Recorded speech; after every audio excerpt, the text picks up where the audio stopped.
Magandang araw po. Sana po'y nasa mabuti ko yung kalagayan.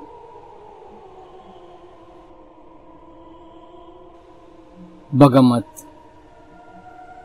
marami ang hindi naniniwala, ako po ulit si Obet. At ito po muli ang pagpapatuloy ng kwento ng Ang Sabongero ng Campo Santo. Ikatatlong tagpo.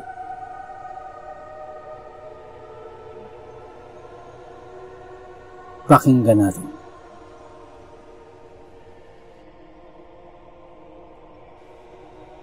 Ngunit bago kami umalis, ay hindi kami agad-agad pinayagan ni nanay na umalis ng aming lugar hanggat hindi kumakain. Agad namang inilabas ni nanay ang niluto niyang nilupak na madalas niyang ginagawa.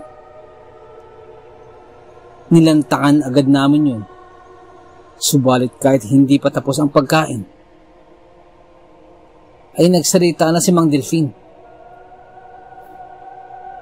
Mga iyo, pagkatapos kumain ay umalis kagad tayo para hindi tayo masyadong gabihin. At bukod pa dun, ay napansin ko din parang may nakamanman sa atin sa munisipyo. Lalo kanina. Tama ang sabi ng kapatid mong si Baldo kanina. Dagdag pa ni Mang Delfin. Kinakailangan makalis agad tayo upang kahit paano ay walang makapaghinala sa atin. At maiwasan natin may makasunod sa atin. Sambit pa ni Mang Delfin. Na agad naman namin sinang-ayon ng magkakapatid. Kung kaya't pagkatapos lamang kumain, ay agad na pinaandar ni Mang Delfin ang kanyang tricycle. Ayon na rin sa kanyang mungkahi. Iyon nga lamang, ay hindi pa rin kami tuluyang makalis sapagkat umalis muna saglit si Unyo at magbibihis lamang daw sa kanila. Asan na ba si Unyo? Ba't di pa bumabalik? Tanong sa akin ni Kuya Baldo. Kaya nga, asan na ba yung kaibigan mo, Pidyong? Tuloy tayo makalis. Dagdag pa ni Kuya Berto. At makalipas ang halos kalahating oras, ay may dumating na lalaki. At humahangos ito. Tumatakbo patungo sa amin. Pagkatingin ko, ay tila napamulagat ako. At bigla ako nagtaka na medyo napatawa. Dahil pagkalingon ko, ay si Unyo ito. At nakasuot ng barong Tagalog. Pagkakita namin ay nagsipaghagalpakan kami ng tawa. Lalo na sina Kuya Baldo at Kuya Berto. Pagkalapit sa amin ni Unyo, ay agad ko itong tinanong, Hoy Unyo, saan ka pupunta? Biglang nagsalita naman si Kuya Baldo. Magsasagala ka ba? Tanong ni Kuya Baldo. Baka naman magkukumpil. Dagdag pa ni Kuya Berto. At tuloy-tuloy ang hagalpakan ng aming mga tawa. Nang bigla namang sumagot si Unyo na seryosong-seryoso at hindi ko kinakitaan ng kahit anong pagtawa o ngiti o ginayaman lamang kami. Alam mo ba, Pidyong, Kuya Baldo, Kuya Berto, na yan talaga ang sinabi ko kanina. Kasi nung pauwi ako, ay may humarang din sa akin at nagtanong. May nagtanong sa akin ng isang lalaki na kahinahinala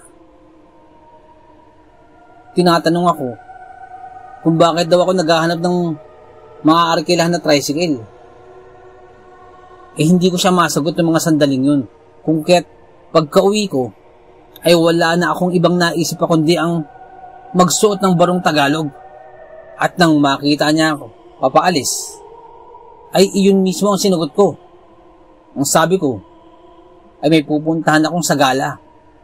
Kung kaya't naghahanap ako ng maaarkilahang tricycle. Yun ang sinabi ko. Kung kaya't ang nagtatanong na lalaki na yun, ay napatahimik na lang at umalis. Kung kaya't pinanindigan ko na.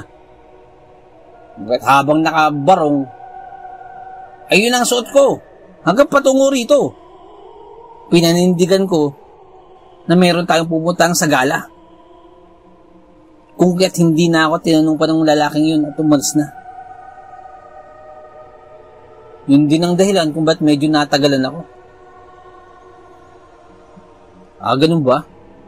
Tugon ko na lamang. Kung ganun, kinakailangan na natin makaalis agad. Ganun ba? Kaya naman pala. Pero kung ganun, kinakailangan na natin makaalis agad, sambit pa ni Mang Delfin. Subalit imbis na dito tayo daraan, ay sa iba tayo daraan. Sa kabilang daan, may alam akong ibang daanan na pwede nating daanan upang hindi tayo mahalata. Sambit pa ni Mang Delfin. Halika na, boy, sa gala! At lalarga na tayo. Diyan ka na rin umupo sa likuran ni Mang Delfin. Sambit pa ni Kuya Baldo. Tabi kayo ni Pidyong. Dito kami sa loob. Dagdag pa ni Kuya Berto. Tama unyo. Tabi-tabi tayo dito. Teka, hindi mo na ba aalisin yung barong mo? Tanong ko pa. Bakit ko naman aalisin, Pidyong? Hindi mo ba nakikitang bagay na bagay sa akin ang barong Tagalog? Parang inihulma sa akin. Bagay na bagay. Mamaya makikita mo. Habang bumabiyahe tayo, pagtitinginan tayo ng mga tao, aakalain nilang isa akong artista. Tuloy-tuloy pang salita ni Unyo. At sumigi na kami ng biyahe. Habang kami naman ay nagtatawanan habang nagsasalita si Unyo. At kagaya nga ng sinabi ni Mang Delfin, sa ibang daanan kami dumaan. At maganda ang dinaanan ni Mang Delfin sapagkat halos wala kami nakakasalubong ng mga sasakyan. Halos walang nakakakita sa amin na paalis kami mula sa aming baryo.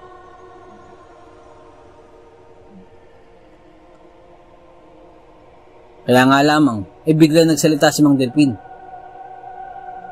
Maganda ang daan na to, kaya lamang kinakailangan pa din natin dumaan sa may gasolinahan at magpapakarga tayo para maging tuloy-tuloy ang ating biyahe mamaya. Sambit pa ni Mang Delfin. Ganun ho ba, Mang Delfin? Saan ho ba mayroong gasolinahan na pwede tayong magpakarga? Tanong ni Kuya Baldo. Sa may munisipyo at bayan, meron doon. Merong gasolinahan doon na pwede tayo. Napasimple lamang ang ating mga kilos upang walang makahalata sa atin. Ako na rin ang bahala. Basta huwag kayong masyadong lalayo Lalo na kayong dalawa. At sabay nguso kina Kuya Baldo at Kuya Berto ni Mang Delfin. Sigurado ako, marami ang nakakakilala sa inyo sa lugar na yun. Dagdag pa ni Mang Delfin, na sinang-ayun na naman nila kuya. May alam akong isang gasolinahan doon banda sa may bayan. May isang gasolinahan doon na medyo tago. At para walang makapansin masyado sa atin, sambit pa ni Mang Delfin habang bumabiyahe kami. At sinang-ayun na naman namin si Mang Delfin. At iyon nga ang ginawa ni Mang Delfin. Doon kami sa isang gasolinahan na hindi masyadong pinupuntahan ng mga tao. Lalo pat eksakto at katanghalian pa ng mga sandaling yun, kung kaya't hindi masyadong matao. Pagkatating namin sa gasoline station, nilapitan na kami ng isang gasoline boy. upang malagyan na ng gasolina ang tricycle namin sinasakyan. Si Unyo naman ay dumukot na ng pambayad at iniaabot kay Mang Delpin. Ikaw na magbigay sa gasboy, sambit pa ni Mang Delpin kay Unyo. At sinunod naman ni Unyo, sige po Mang Delpin, pakisamahan lamang po ako para sigurado tayo kung magkano ang babayaran. Tugon naman ni Unyo. At ganun nga ang ginawa ni Unyo at Mang Delpin. Silang dalawa ang magkasama. Ngunit pagkaalis ni Unyo sa may tricycle, habang naglalakad, ay lumapit na sa kanila ang gasboy. At dun pa lang ay mukhang babayaran na nila ang gasolina. Matapos may abot ni Unyo ang bayad,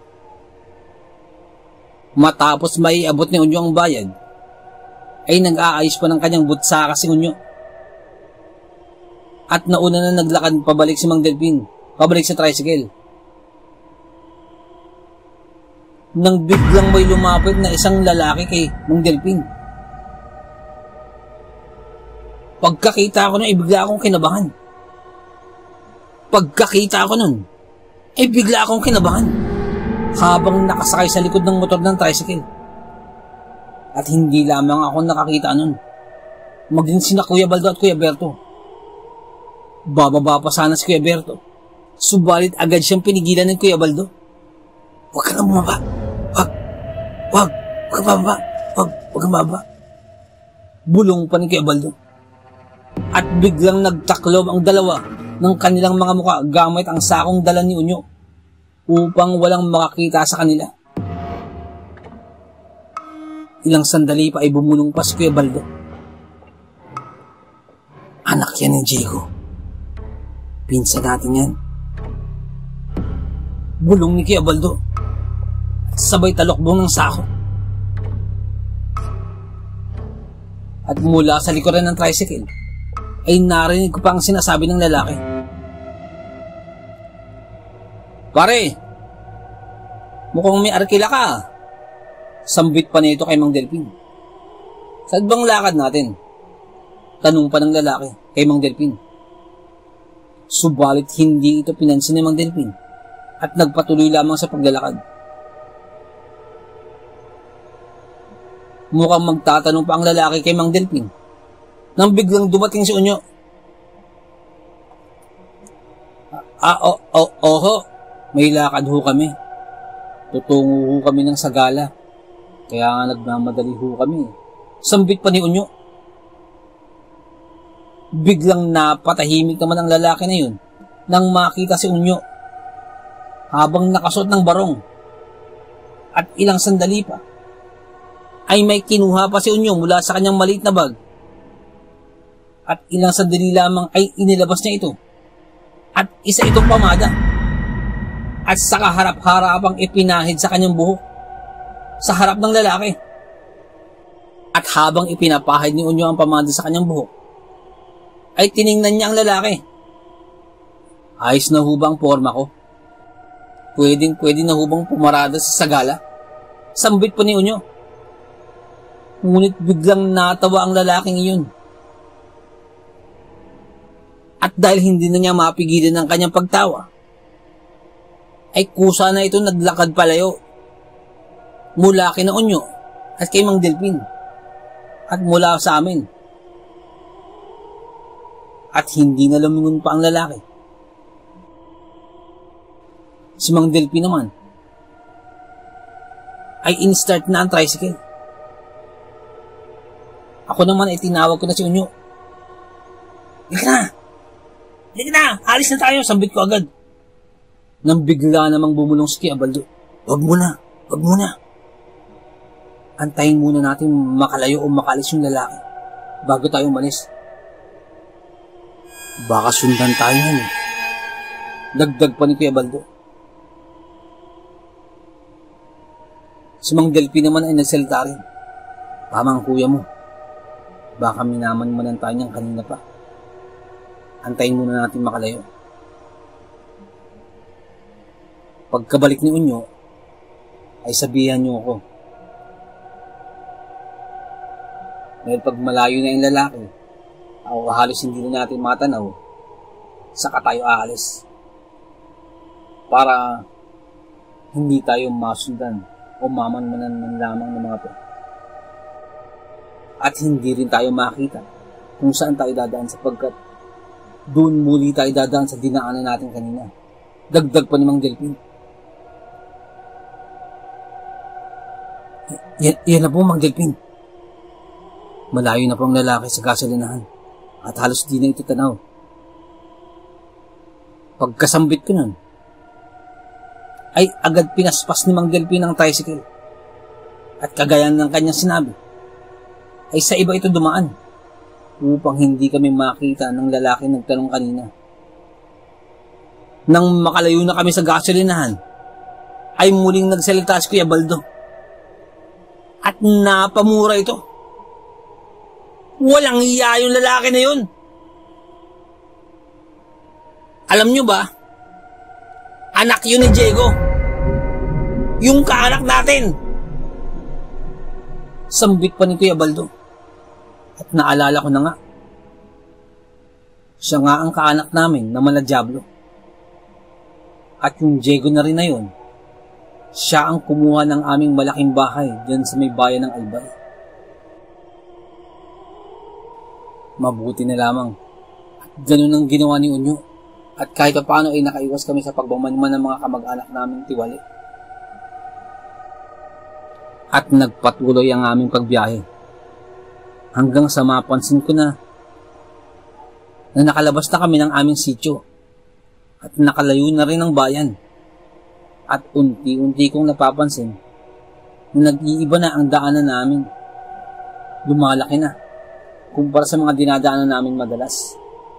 Lumalapad na ang mga kalsada. Ibig sabihin ay palayo na kami ng palayo. Mukhang palabas na tayo ng bayan Sambit pa ni Unyo. Habang nagkukwentuhan kami sa likod ng tricycle.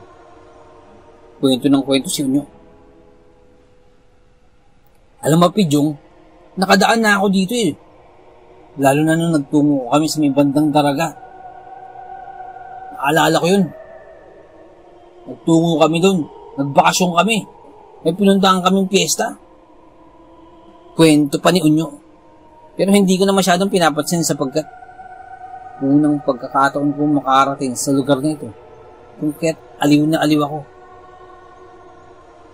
Na habang nagbabiyahe, ay tuwang-tuwa ang aking paningin. Aliw na aliw sa aking mga nakikita. Subalit habang bumabiyahe, ay napapansin na namin ni Unyo na napapahapon na. At mukhang papalubog na ang araw. At mukhang malayo pa kami sa aming pupuntahan. Dahil doon ay natanong ko si Mang Delpin. Mang Delpin? Malayo pa po. Mang Delpin? Malayo pa ho bang tutunguhin natin? Hindi ba baka maabutan tayo ng dilim? Tanong ko. Mukha nga iho. Mukhang malayo pang babiyahihin natin. Pero bago pa dumilim ng husto, ay pipilitin na natin marating ang ating pupuntahan. Tugon naman ni Mang Delpin. Makalipas ang halos kalahating oras pa sa pagbabiyahe, ay biglang napaturo si Unyo sa bandang harapan. At biglang nanlaki ang mga mata. Nang aking tingnan din, ay napamulagat din ang aking mga mata. Sapagkat nakita ko ang Bulkang Mayon. Napakaganda na ito. Ito ang unang-unang pagkakataon na makita ko ang Bulkang Mayon na ganito kalapit. Napakaganda. Subalit si Unyo ay wala ring tigil ang bibig. Ang ganda! Napakaganda! Napakaganda mo, Mayon! Dahil doon ay napasalita naman ako. Kala ko ba, Unyo, narating mo na to? Ba't parang Ngayon ka lang nakarating dito. Tanong ko. Hindi narating ko na to, no? Kaya lamang parang nag-iba kasi ang mayon nung huli kong nakita. Parang lalo itong gumanda. Para siyang isang dalagang marikit. Sambit pa ni Unyo. Natotoo naman, ubod ng ganda ang mayong bulkan. Lalo na, sa ganitong imahe, ganito kalapit, napakaganda. Nagpatuloy lamang kami sa biyahe, subalit ako'y aliw na aliw talaga sa aking mga nakikita. At halos hindi ko na napapansin na parang papalubog na nga ang araw. At lagpas na nga ang isang oras mula nung magsalita si Mang Delpin at hindi pa din kami nakakarating sa paanan ng mayon. At maging si Mang Delpin ay napansin din yun. Mukhang nakalimutan ko na ata patungo dun sa pupuntahan natin Sa tagal na rin ng panahon na nakatungo ako dun. Sa pagkakaalala ko, binata pa ako nun. Sa pagkakaalala ko, binata pa kasi ako nun nung nakatungo ako dun. Sambit pa ni Mang Delpin. Kami naman ay nagtawanan na lamang habang nulan ng tricycle. Nang bigla naman nagsalita si Unyo. Mang Delpin, baka maaaring ihinto. Mang Delpin, baka maaaring ihinto nyo muna sa tabi at magtatanong-tanong ako. Para malaman natin kung saan tayo dadaan. Mabuti pa nga, Unyo. Tugon ko.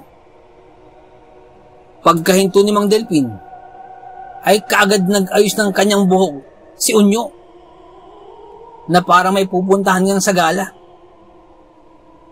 At imbes na lapitan ang isang matanda sa gilid ng kalsada, ay bigla itong tumawid sa kabilang daan at pinuntahan ang isang dalaga na nagtitinda ng mga maruya at saka nagpasama sa akin. Pagkalapit sa dalagang nagtitinda, ay saka bumuka si Unyo. Hi, Miss Beautiful. At saka bumili ng mga maruya, banana cue, at sa malamig. Hi, Miss Beautiful. Magkano ba yung maruya na yan? Magkano ba yung maruya na yan at banana cue? Papakyawin ko niyan, pati yung sa malamig. Sambit pa ni Unyo. Papakyawin ko niyan, magandang binibini. Oo nga pala, bago ko ubusin yun, matanong ko na rin. Baka alam mo rin kung saan ang patungo sa paanan ng mayon. Tanong pa ni Unyo. Sabay turo ng babae ang 100 paliko na tila inalagpasan na namin. Nako, nalagpasan na ninyo. Diyan lamang, lumiko lamang kay Rian at patungo na yan sa paanan ng mayon. Sabi ko na dyan talaga ang daanan na yun, kaya alam ko yan Nakakapunta na ako dyan Tugon pa ni Unyo. Maraming salamat sa iyong magandang binibini. Siya nga pala. Maaari ko bang malaman ang iyong ngalan? Bigla namang napangiti ang dalaga. Ako nga pala si Rebecca. Tugon ng dalaga. Napakagandang pangalan mo, Rebecca. Ang pangalan ko naman ay si Apple. Sambit pa ni Unyo. Itong kasama ko naman ay si Pidyong. Dagdag pa ni Unyo. Subalit, tila palubog na nga ang araw. Ngunit nais pang makipag-usap ni Unyo sa may dalaga. Kung kaya't binulungan ko si Unyo. No! Baka abutan na tayo ng dilim. Kung kaya't hinila ka nung ito patawid ng kalsada. Pagdating namin sa tricycle, ay panay kantsaw naman ni Kuya Baldo kay Unyo. Sabi ko na kaya sumama sa atin yan Mambababae na naman yan Kaya sumama yan si Unyo Hindi mo ba napansin, Kuya Baldo? Na bagay naman kami, hindi ba? Hirit pa ni Unyo. Pero, bago ang lahat niyan, kumain muna tayo ng merienda. Sambit pa ni Unyo. Nang maya-maya ay nagsalita naman si Kuya Baldo. Kahit ganyan yan si Unyo, ay napakalaki ng tulong niyan sa atin. Sambit pa ni Kuya Baldo. Dahil doon ay napaisip ako. Tama si Kuya Baldo. Mabait talaga yan si Unyo. Kaya nga lamang, ay parang mas nais pa niyang balikan ng dalagang si Rebecca. Dahil doon ay nagsalita na ako. Nako, Apple, baka abutin tayo ng hating gabi pag binalikan mo pa yung si Rebecca. Anong Apple? Bakit Apple? Tanong ni Kuya Berto. Kuya Berto, yun daw ang kanyang pangalan. Sambit niya sa dalaga. Tugon ko. Hanip ka, boy, ah. Apple na pala pangalan mo. Dagdag ko pa. At nagtawanan kami habang kumakain ng merienda. Matapos yun ay nagpatuloy agad kami sa pagbiyahe. At binalikan at nilikuan agad ni Mang Delpin ang daan na itinuro ng babae. Hanggang sa nabalik kami sa mga palubak-lubak na daan. At biglang napasalita si Mang Delpin. Mukhang eto na nga ang daan. Mukhang naalala ko na. Sambit pa ni Mang Delpin.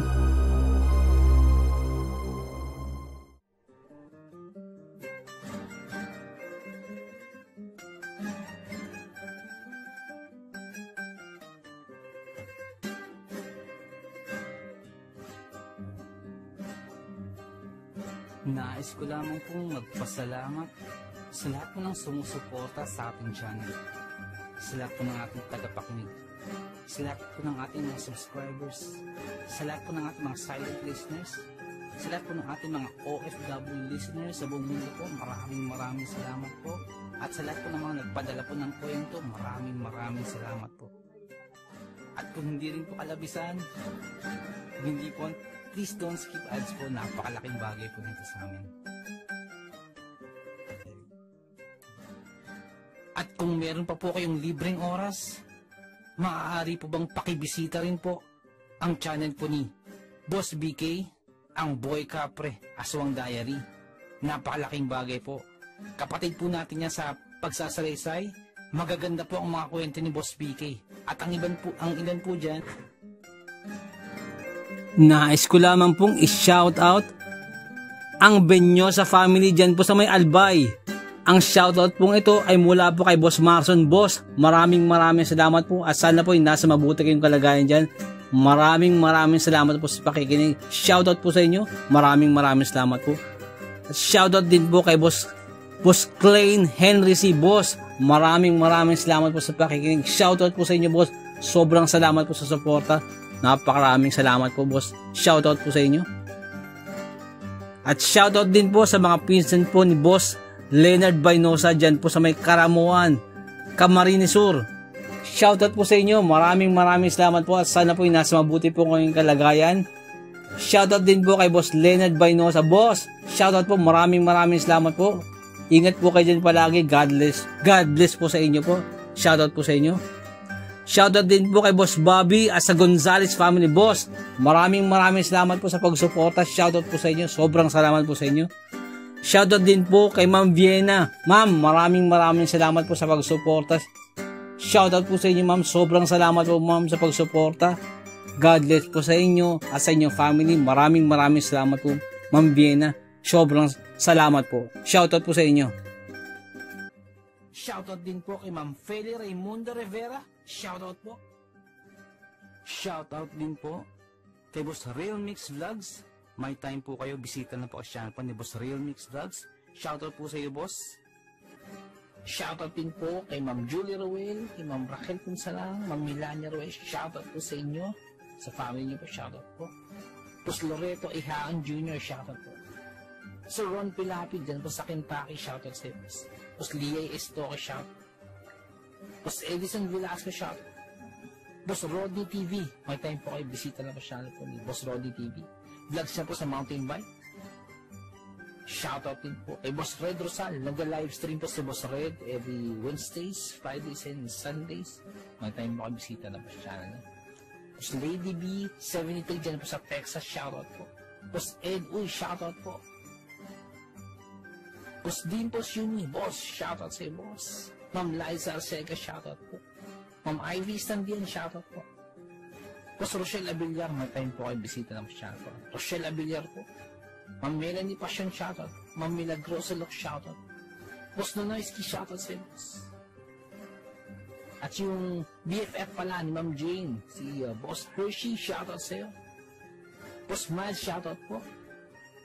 Boss Lord Olaiwa, shoutout po. Boss Rexy Ann, shoutout po. Boss Jesse Joshua Castillo, shoutout po. Ma'am Maya Flores, shoutout po. Boss Queenie, shoutout po. Boss Alberto Liano, shoutout po. Ma'am Michelle Cedron, shoutout po. Ma'am Susan De Los Santos, shoutout po. Boss Ron and Ma'am Lenny Fish, shoutout po sa inyo. Sir Reynaldo Silong, shoutout po. Ma'am Charlene Gumansing, shoutout po. Boss Psychic Scorpio, shoutout po. Ma'am Marianita FL, shoutout po. Boss James Channel, may time po kayo bisita na po channel po ni Boss James. Ma'am Maribel Salcedo, shoutout po. Boss Vinci Maya, boss, shoutout po. Boss Leonardo Manalo, shoutout po. Boss Yumi Cotton TV, shoutout sa boss. May time po kayo bisita na po sa channel, Yumi Cotton TV. Boss Yoreski Escalona, shoutout sa boss. Boss Jopay Bertuto, boss, shoutout sa iyo. Ate Peng, shoutout po. Ma'am Elaine Almera, shoutout po. Boss Supremo Proxky, dyan po sa Cavite, shoutout sa iyo, boss. Ang Bless na Baka, shoutout po. Ma'am Christian, dyan po sa Hamburg, shoutout po. Kaya, Sir Alex of Southern Mindanao Creepy Experience, shoutout sa iyo, sir. Boss Jimmy Pandong, shoutout po. Kay Tata Estong Nestor Bauyon, dyan po sa London, shoutout po. Ma'am Mary Asilar, shoutout po, dyan dito po sa UK. Boss Edward Malilin, boss, shoutout po. Boss Raymond Glover, shoutout sa iyo, boss. Ma'am Eliza Miguel, shoutout po. Shoutout po kay Boss Ricky Gonzalez, kay Boss Bobby, kay Ma'am Milagros Gonzalez, kay Sir Romeo, shoutout po sa inyo. Boss Sai 1986 Vlog, may time po kayo bisita ng channel, Sai 1986 Vlog. Boss Young's Life, shoutout. Boss Russell Ferreira, shoutout. Boss Mslack, shoutout. Miss Jabel, shoutout po. Boss Choji D, shoutout. Ma'am Liza Arcega, shoutout po. Ma'am Selena Rawato, shoutout po. Boss Francis Maula, shoutout po. Boss Stacy Vlog, dyan po sa Spain, shoutout po. Boss Mary Tales, may time po kayo bisita ng channel po ni Boss Mary Tales. Ma'am Mayna Bo, shoutout po. Boss Kamandag Pigeon TV, mahilig po kayo sa Alapati, bisita po sa channel po ni Boss Kamandag Pigeon TV. Ganun po kay Boss Titan Love TV. Boss DJ and George, mahilig po kayo sa bedtime stories, bisita lang po sa channel po nila. Boss Horsey TV, mga vlogs po nila sa Japan, bisita lang po sa channel. Boss J Palo, shoutout. Boss Pedro Tampo, shoutout po. Ma'am Maria Lizel Barro, shoutout. Ma'am Aubrey Delgado, shoutout sa iyo, sa family po, sa husband niyo po. Boss Camilo Aroy, boss, shoutout sa iyo dyan, sa mga taga Southern Leyte. Boss Nico, shoutout sa iyo, boss. Boss Ron Misa, shoutout po. Ma'am Erica Tijano, shoutout po. Boss Angie Tatifuco, shoutout po. Ma'am Ana Sato, shoutout po. Ma'am Eli Cono, shoutout po. Boss Freyas World, shoutout sa iyo, boss. Boss Resi Madrid, shoutout po. Lutong Bahay ni Ming, shoutout po. Boss Wences 666, shoutout po. Boss John Reynolds Zacati, boss, shoutout po. Kay Ma'am Lea Velasquez, shoutout po. Kay Ma'am Shirley Carillo, shoutout po. Sa mga hindi ko nabanggit, pasensya po, bawi po ako next time. Kung naibigan po ninyo ang ating kwento, pakihit lang po ang like mo at patinid po sa siya. Pakiclick na rin po ang notification bell para updated po tayo sa ating mga kwento. Kung may nais po kayong sabihin, pakiliwan lang po sa ating comment section. Maraming salamat.